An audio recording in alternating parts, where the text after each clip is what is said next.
It's one of history's darkest and most terrifying questions.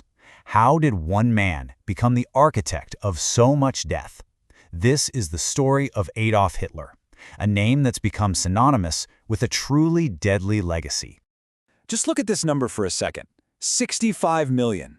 It's almost impossible to really wrap your head around it. That's the estimated number of people killed in the Second World War, the deadliest conflict in all of human history, a war unleashed by one man's ambition. And inside that massive number, there's another one that just defies belief. 6 million. 6 million Jewish people were systematically, brutally murdered in the Holocaust. This wasn't just a part of the war, it was an industrial-scale slaughter right at the very heart of the Nazi regime. So this brings us to the real question, doesn't it? The man at the center of all this devastation wasn't born some kind of monster. For a long time, he was a complete and utter nobody. So how did a failed artist, literally living on the streets, climb his way up to become the architect of such unimaginable death? To understand the end, we've got to go back to the beginning. Because before he was the Führer, he was just a young man, with no power, no influence, and frankly, it seemed like he had no future at all. Believe it or not, Hitler's big dream was to be a famous artist. But the Vienna Academy of Fine Arts rejected him, not once, but twice. And that failure, it sent him into a total downward spiral. He actually ended up homeless, sleeping on park benches, and living in men's hostels in Vienna. By any measure, he was a nobody. So how does the person go from being a failed artist to a dictator? Well, you need a catalyst, and for Hitler, that catalyst was war. You see, World War I gave his life a purpose it never had. He volunteered for the German army with this incredible enthusiasm, and finally felt like he'd found a home, a family. But when he heard that Germany had lost, while he was in a hospital bed, he was absolutely shattered. He needed someone to blame, and all that rage found a target: Germany's so-called internal enemies, especially its Jewish citizens. This is the moment when his scattered prejudices hardened into a deadly, coherent ideology.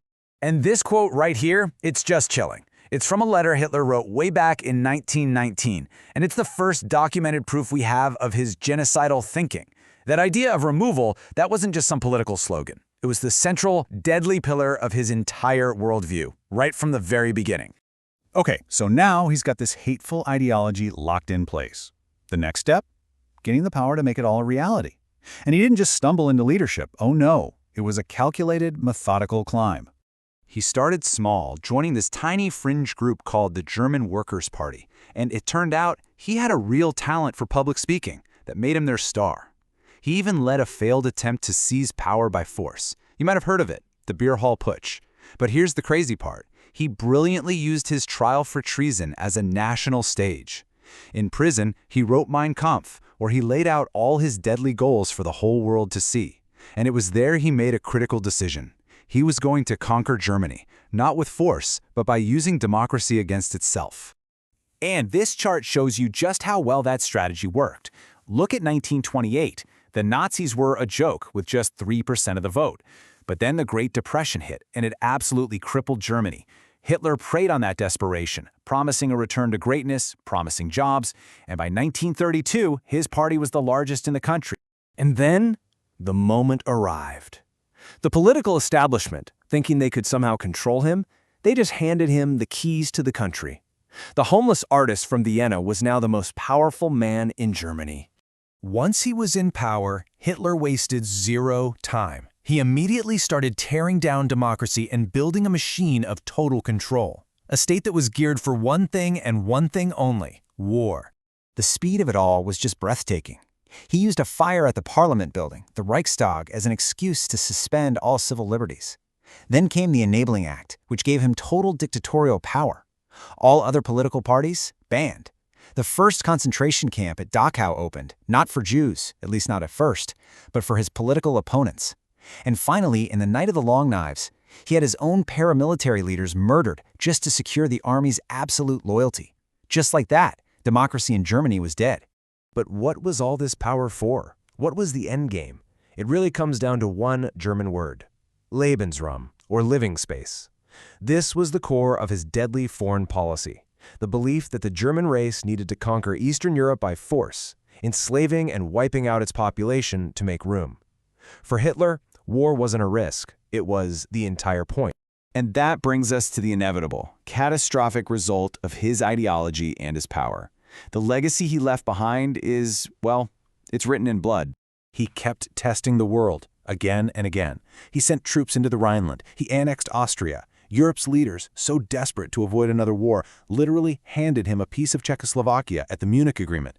And each time they backed down, he just grew bolder, until finally he invaded Poland, and the world was plunged into a deadly global war. And this brings us right back to where we started, a world war that cost 65 million lives, and at its dark heart, the Holocaust, the systematic murder of 6 million Jews. These are not just statistics. They represent the ultimate, deadly outcome of one man's rise to power. The efficiency of his vision was just horrifying. The extermination camps weren't just sites of murder. They were factories of death, operating around the clock, killing thousands upon thousands every single day. And in his final moments, hiding in his bunker before taking his own life, did he feel any remorse? Nope, not a bit. In his last will and testament, he actually celebrated the genocide he had unleashed, calling it one of his greatest achievements. His deadly ideology was completely intact to the very end. So from a homeless nobody to the most blood-stained figure in all of history, his story is just a devastating reminder of how personal resentment, a deadly ideology, and a nation's desperation can combine to unleash absolute catastrophe on the world.